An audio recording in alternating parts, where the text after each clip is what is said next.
Good evening and welcome to I'm Listening, Stay Connected. I'm Listening is a 24/7, 365 initiative that works to destigmatize mental health. And that's what we're trying to do here, get everyone comfortable checking in with themselves, talking to others, and helping all of us collectively get a little more comfortable acknowledging and talking about our mental health. We've got a great show planned for you. We have Singer-Songwriter Producer Lauv joining us, as well as Dr. Evan Goldstein, MD, and we'll be talking about all things mental health, music, and COVID. So let's start off by talking about good old social media. It is not a neutral technology. We're now talking more about the intersections and impacts that social media has on our mental health. One of the things that I say to a multitude of my patients is, show me the social media that you follow, and you are showing me your mental health. Why? Because we are constantly bathing our psyche in our social media. We spend a multitude, far too many hours on our social media.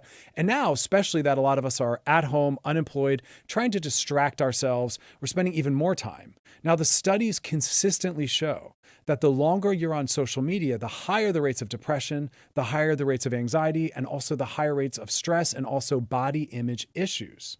Now, there is a beautiful way that we can use our social media, but we have to start to use it intentionally. I want people to pay attention to what they're following. A lot of us are starting and ending our days, as well as punctuating the middle of our days with social media. So it's setting up our day for how we're going to feel about ourselves and the world, and also closing out our day. So follow things intentionally. Don't just mindlessly scroll through things, not thinking that there's an impact. So unfollow anything that makes you feel bad. That's a powerful statement, but it's really important. I want us to follow things that make us feel good, that inspire us, that reflect back to us how we are, who we are, and how we want to feel in the world. So again, follow the things that make you feel positive afterwards. If something makes you feel bad, unfollow. If anything, follow things that make you feel neutral, but at least unfollow things that make you feel bad. And again, have some responsibility for the things you're posting and what you're putting out there, because other people are encountering it and they're being impacted by it. But remember that we can curate it so that it positively impacts our mental health. And also, for some of us, it helps us form community, representation, and also some really powerful, deep forms of connection. Now let's go to Lauv, singer, songwriter, and producer. How are you? Welcome to the show. Hi, thank you for having me. Yeah, how's your mental health? We like to check in on that at the start of the show. Yeah, you know what? I'm actually, all things considered, I'm feeling pretty good. I'm really lucky in that I'm quarantined with a few friends of mine and my sister, so we keep each other sane. That's good. Some of the people are saying they're quarantining with individuals and it's actually working against their mental health. So it sounds like you're with the right people. Yeah, we haven't driven each other too crazy yet. So All right. Still plenty of time for that. So hang in there. So let's quickly talk also about self-care. What are the forms of self-care that you're engaging in these days? it's a few things for me. I mean, one, I think the most important is consistent meditation. And I do it even if I like to do a lot of like spoken. So if I'm alone, I actually speak gratitude. I guide myself. I send love to people, which all that stuff just kind of puts me in the moment. And also, I don't know, helps me feel positivity and love. And sometimes I'll even do as much as I can, like a FaceTime meditation with a friend. So obviously we can't really see each other right now. So that's a big one for me. That's beautiful. I read in one of the interviews that that's also something that you have done before some of your shows. Yeah, exactly. I do it a lot before stage. I used to try to get myself really hyped before stage. Like I would like listen to Drake and like dance around the room and do stuff like that. But now I find that I tap more so into the energy of my environment and feel more grounded if I meditate with my crew. So That's beautiful. I've never heard someone say it like that, speak gratitude, but I think it's a powerful thing to do and also to ground our day. Let's talk about social media and the impact on our mental health. One of the things I heard you say that I thought was really beautiful is that we're in a time and place where we want more genuineness, and we know that what we're following impacts how we feel about ourselves in the world. So talk to us about the impact of that and also how you maintain a genuineness for your own social media following. Yeah, you know what? I'll be super real. It can be definitely a battle for me because I'm a very big overthinker. I have a lot of obsessive, thinking patterns, but I just try, I think at my best, and I try to remind myself this, I use social media in a very like just natural, not really spending a bunch of time on it type way where it's like, oh, I experienced a moment. I really have something to say. I want to share it. Like I share it. I don't overthink it. Just like, if you're having a conversation like I am right now, I'm not pondering, okay, how do I want to say what I want to say? I just say how I really feel. And I think that's a really powerful way to, you can kind of train yourself not to like allow yourself too much time to think and then like redraft and then think and redraft and be like, maybe that's not the right photo. That just drives you insane, and it isolates you, or at least for me it does, you know? So I try to kind of remind myself not to do that. It's very healing. It's very healing to encounter social media that's really honest and real. And I think it helps us kind of collectively let our guard down and just feel more confident being ourselves. So thank you for being a part of that. Of course. And also what's interesting is as a therapist, I'll sometimes look at people's work as a little bit of like a mental health assessment. So when I am going to interview someone, I'll look at their social media and I'll try to get like a felt sense of them. What was interesting about your IG is looking at it, it seems so infused with joy consistently. Like there's a lot of joy and positivity. Is that something you seek? And if so, like how do you live in that consistently? Yeah. You know what, ever since I met somebody who really taught me this form of meditation I'm doing. I always just try to focus on seeing the positive and bringing myself towards light. You know, I'm not really a religious person myself, but just focusing on that. And so even though, you know, I obviously feel low all the time, I have lows in every single day, but I try not to, unless I really feel like there's like a message that I need to share, you know, maybe a lesson that I've learned or something. I try not to focus like putting any negativity out there. And yeah, I mean, obviously it's not like I'm not like, woo, like 24/7, but I definitely feel like I'm a much happier person overall than I was, say, a year ago. Well, thank you for saying that like that. I want people that have a larger platform to take some responsibility like you said you do, and not put negativity out there. I think there's like enough of that, and it's healing if we can kind of roll that back in a little bit. Yeah. Yeah. So the Blue Boy Foundation, it works to help people get comfortable and also reach out for mental health help. What drove you to that? It was really beautiful to see, because you also, at your shows, you've had My Blue Thoughts, which is a blog, but also a box where people can write their feelings, and then you kind of post that to share that, normalize that. That's powerful. I've never heard of a musician caring that much and being that actively involved. Yeah, you know, well, I started the foundation last year because I myself went through a really, really bad time. You know, I grew up around a lot of you know, people in my family and just around me struggling with mental health issues. And I kind of didn't understand really what it meant, you know, to be depressed, or what it meant to suffer from OCD or bipolar disorders. And I at the beginning of 2019, I just personally hit my own rock bottom, where shortly thereafter I was diagnosed with clinical depression and OCD. And as I started to kind of like learn, like, oh wow, a lot of this is extremely serious, and is something, you know, there's some real issues in terms of we can get ourselves or genetically can be in a chemically imbalanced place. And of course, I'm not a professional, so I don't want to, you know, act like I am. But I think, you know, long story short, as I started to learn more about it, and as I myself started to get to a better place, I, one, really wanted to share my story. And two, one of the songs I made called Sad Forever, which is on my album, I was like, okay, this song, I wrote it at like my lowest point, and I wanted to take the proceeds from streams and sales and find a way to, you know, funnel and distribute them to various mental health related organizations. So that's why I made the Blue Boy Foundation. And since then I've done that, you know, with a couple of other tracks. And this year I'm trying to find other initiatives, you know, that we can get involved in. It was powerful. I also noticed that you list mental health resources. You were mapping out all the different comments around the world and the continents. I mean, it's really powerful to see someone that invested. So thank you for spreading that. You know, as a therapist, I'm often on the receiving end of the damage our culture does. And so it's really powerful to see people that are part of creating culture trying to help undo some of that. Yeah, no, of course. So your song Modern Loneliness, the most important song I've written, you said. Tell us about that. Yes. Yeah, before it even came out, I got a tattoo that says Modern Loneliness. It's just a song that I feel like for a long time I wrote a lot of songs. I love to write about, you know, like a lot of artists, like love and blah, blah, blah, heartbreak. But this song came to me one day, and I think it says something that I felt for a long time, you know, growing up feeling a little bit lonely, and, you know, growing up in an era where I became hyper obsessed with the internet. And, you know, when I was a lot younger, like MySpace and then Twitter and Instagram and, you know, getting super sucked into that and realizing I'm getting to the point where I'm so invested in that, in the way I'm perceived online, and, you know, the number of followers I have and the number of likes I'm getting, that I kind of am losing touch with like my real world, I'll say, friendships and family relationships. And I found myself so lonely at the same time as feeling sort of high from all of this, you know, instant gratification that I get.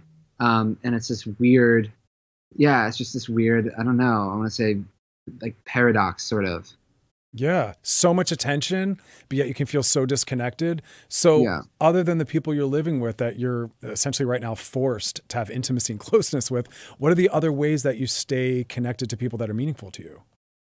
Well, luckily, I'm a person who gets up pretty early in the morning, so I try to make my mornings like I FaceTime my mom or my family recently. And mind you, we weren't always this in touch. Like a lot of times, I was not the best at keeping in touch with my family, but since this has happened, we start FaceTiming multiple times a week, constant, group text, sharing stuff with each other. I'll share songs. My mom will share articles. My mom actually works in vaccine research, and she'll share like information on everything that's going on right now. I started talking to people that I haven't spoken to in a long time and trying to reconnect with them.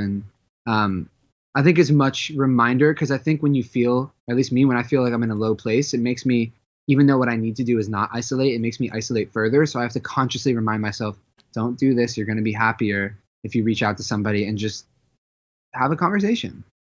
Yeah, I think one of the biggest markers of mental health is the quality and consistency of our social connections. And Yeah. I like the message embedded in what you just said, which is maybe use this time to renew or go deeper in some of the relationships you already have. I know I've Yeah. done that, and it's been a Yeah. really beautiful, healing, and transformative thing. Yeah. Absolutely. So we also just saw that you hosted a mental health panel. I think that was earlier this month. Stunning. Again, bringing a lot of musicians together. How was that? It was awesome. I was really nervous. I was super nervous.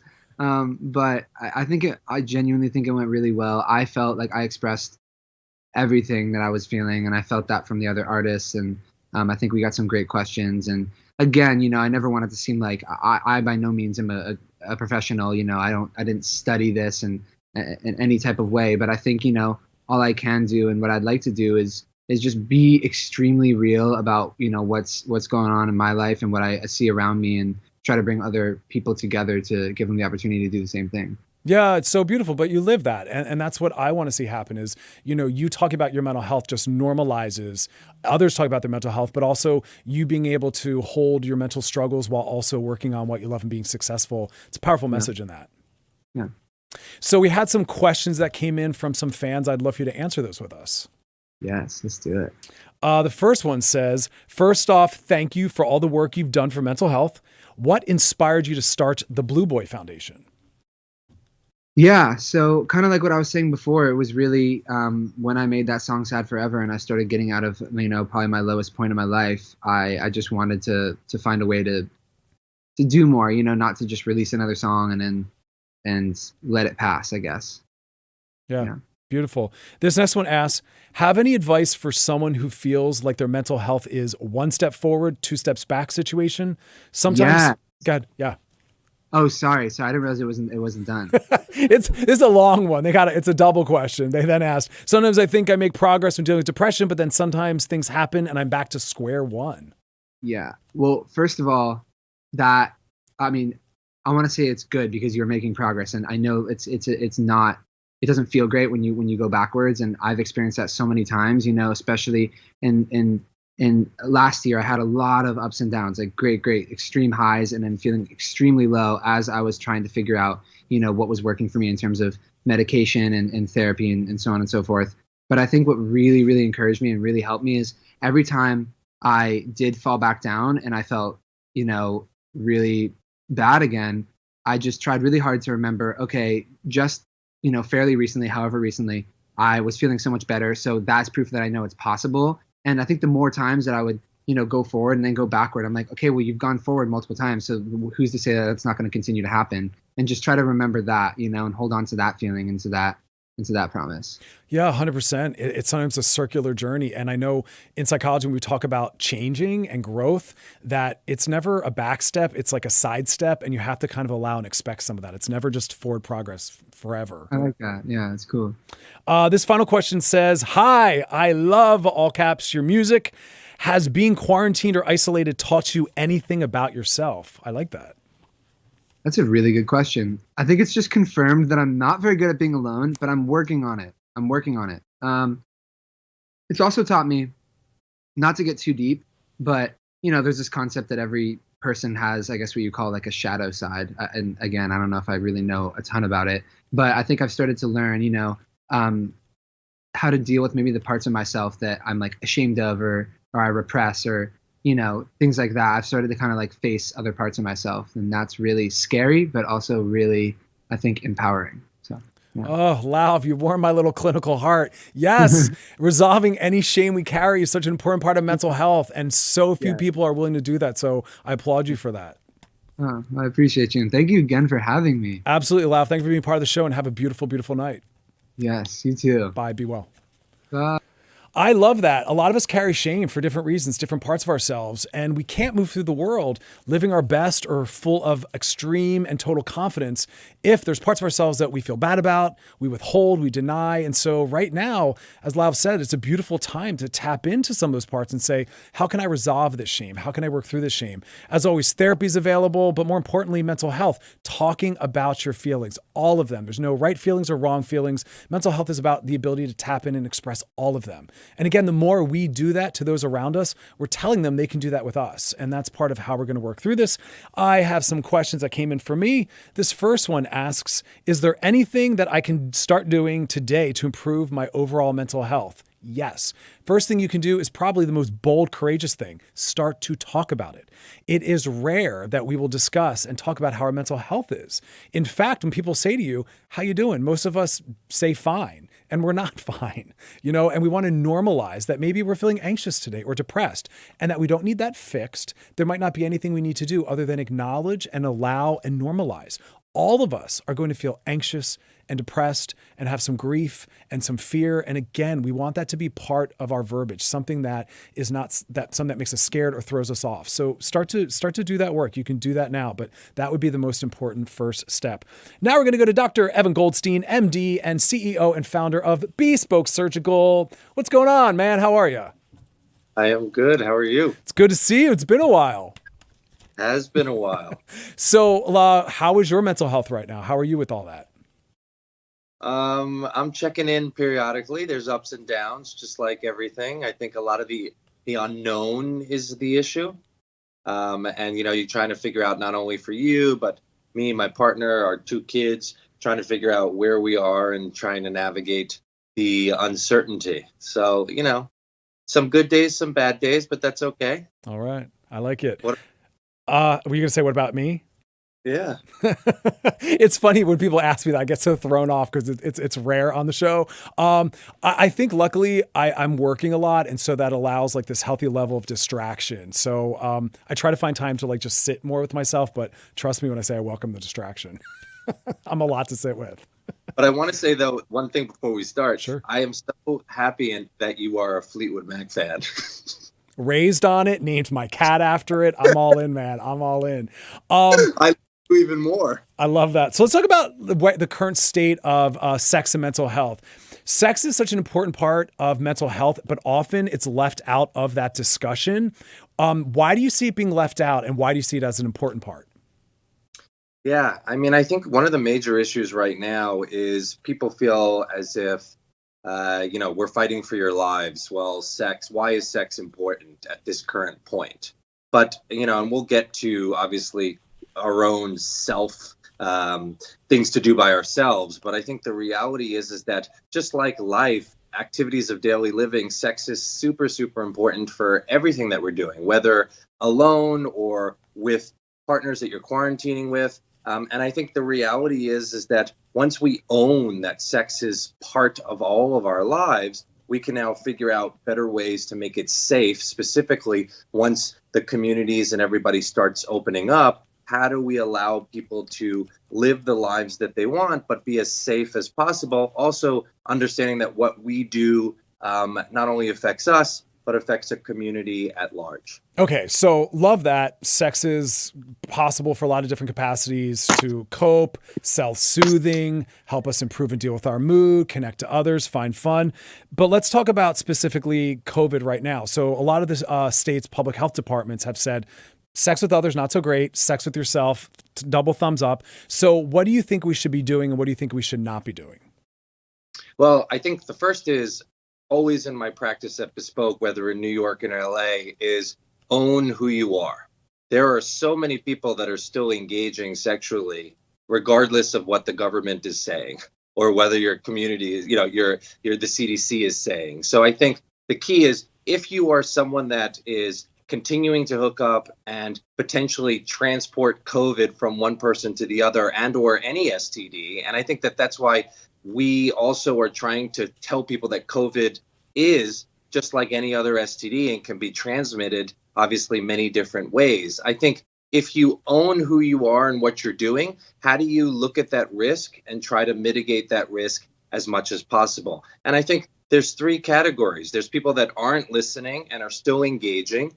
There are people that are ready to rock and roll, and they're going to do it soon, regardless of what the communities and CDC, et cetera, say. And then there are people that are hunkering down, finding their own kind of self-quarantine stuff to get them going sexually. And I think the key is, one, owning that, and then two, figuring out how we as a community start to phase in COVID testing as safety from an STD perspective, and making sure that people are constantly getting reevaluated, just like any other STD that we've seen specifically in our community. Okay, so let's break that down, because you said a lot of important things in there. First off, I always want to remind everyone that when people talk about sex, we often go right to intercourse, but right now is a beautiful time to expand your definition and realize there is a large umbrella and multitude of creative, diverse, beautiful things we can do that are sex-based, that are going to be highly safe, right? We have technology we can use to engage others. We can have sex with ourselves. We can explore our own bodies. So there's that piece. Also, like what I like you said is just like harm reduction. Acknowledge which of those three categories you fall into, and then say, what is the safest way I can engage whatever it is I'm going to engage? But the selfish piece, like, let's talk about that deeper, where now more than ever, the sexual choices we make impact a larger number of people, where normally it's a little bit of a smaller number, but now it's a larger impact. 100%. I mean, I think we see all the time, a lot of people are still engaging in sex parties and throwing themselves out there. And it, obviously, whether or not it's premature or not, I think the key component with that is, one is understanding your own desires and trying to figure out, are there ways to explore, again, like you said, from a self perspective, to get you off, to get those endorphins going, for you to feel satisfied, so that you're now able to live every day just like all the rest. And then the other is, if you are venturing out, how do you start to create your own quarantined, open world, that everybody in that world is just as responsible as you are? Because you're right. I mean, just like, you can start infecting and it keeps going and it keeps going. Now, again, I think also, if you look at our community, STDs have been plaguing our communities for so long that risk in and of itself, just from any sexual encounter, specifically if it is someone that you don't necessarily know, it can be still quite high, regardless. And now it's just taking this time, self-reflecting, and looking at your own risk and figuring out, moving forward, how do we mitigate as much as possible? Because everything that you do affects everyone in the community. And what I like about your work is you're similar in the way that I work, in that we're not trying to shame or judge. We're saying, please be thoughtful about the impact you have on others, but also, like you said, be honest about what you are going to do, so we can at least focus on a harm reduction method. Now, your bespoke surgical clinics in LA, New York are doing something that I think is really stunning. I had not heard of this or thought of this. You are expanding what you're calling the comprehensive STD testing and assessment for everyone. Tell us what that means.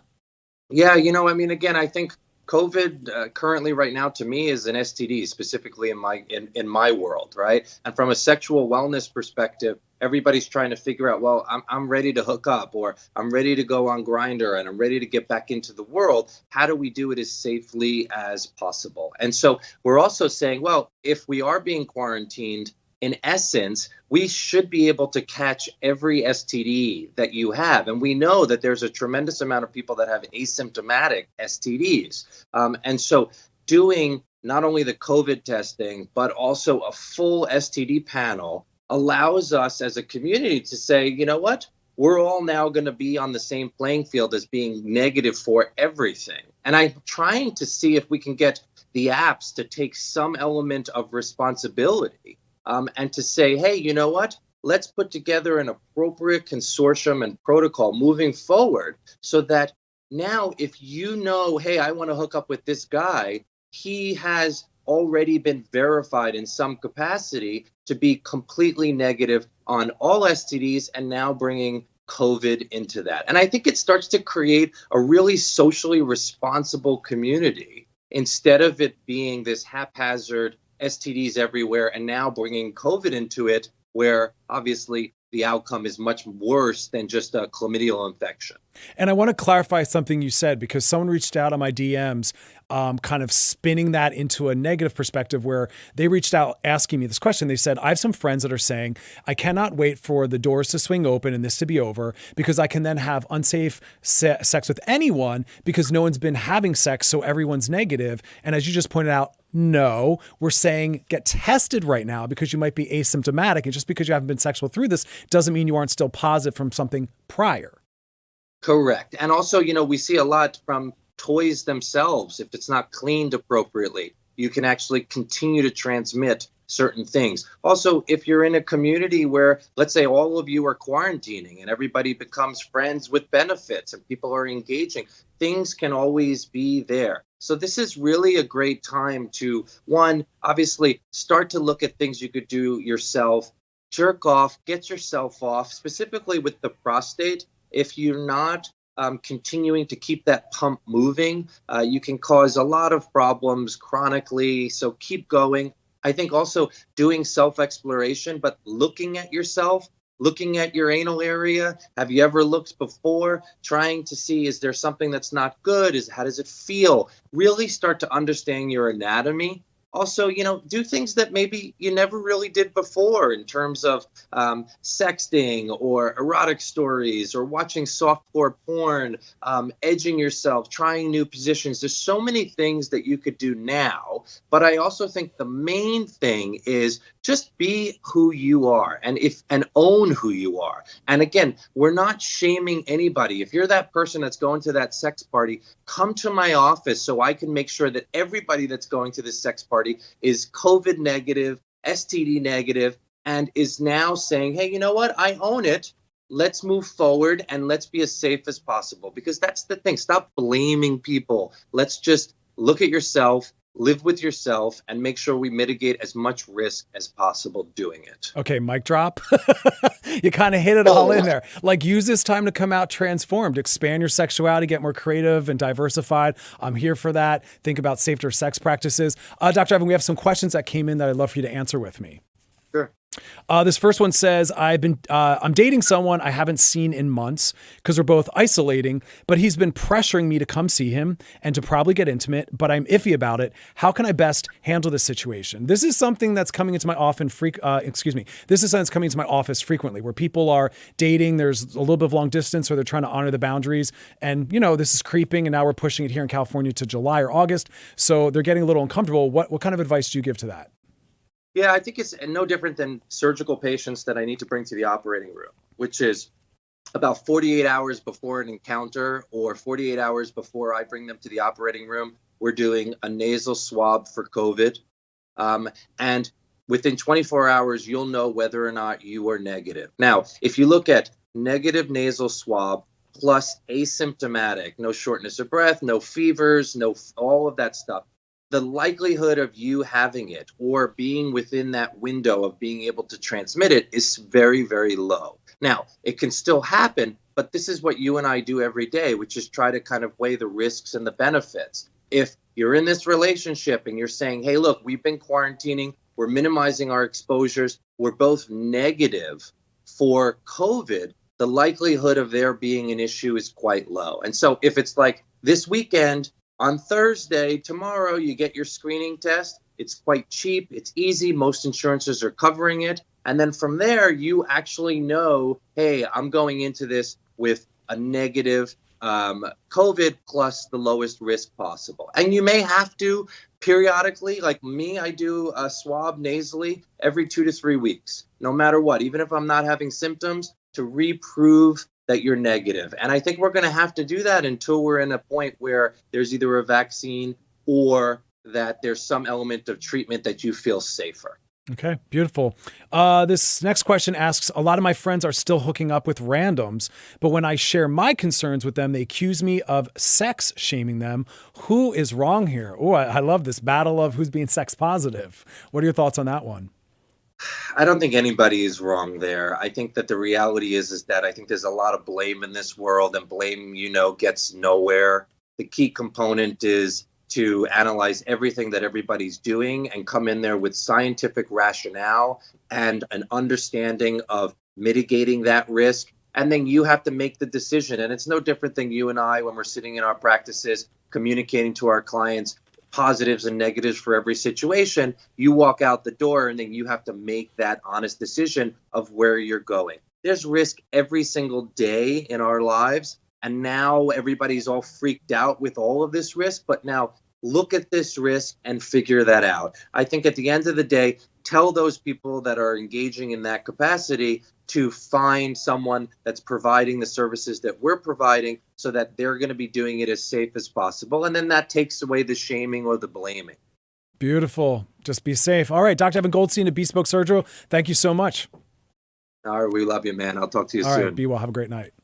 Yeah, bye-bye, guys. I love that. It's all about trying to reduce your risk. And the best way we can do that is by getting tested. Tests are becoming more widely available. And also, as Dr. Evans said, some insurance companies are covering that. So it's all about the level of safety you want to take, but also always holding that space for compassion because we are impacting all those around us. And sex positivity means taking into account the impact the sex you're having has on you and, of course, all your partners and those around us. At the end of the show, we'll be putting up some resources for those that need some extra help. On our next show, we'll have Shira, founder of Gritty in Pink. She's a vocalist, and she'll be talking about an event that they're putting on, as well as Dr. Will, the gut expert, talking about his new book and how gut health and mental health intersect. We'll be back tomorrow at 5 p.m. Pacific. That's 8 p.m. Eastern on all the radio.com handles. And if you want to check out some of our past shows or episodes, again, on all the radio.com handles. As always, thanks for hanging out with me, and you all have a beautiful, beautiful night.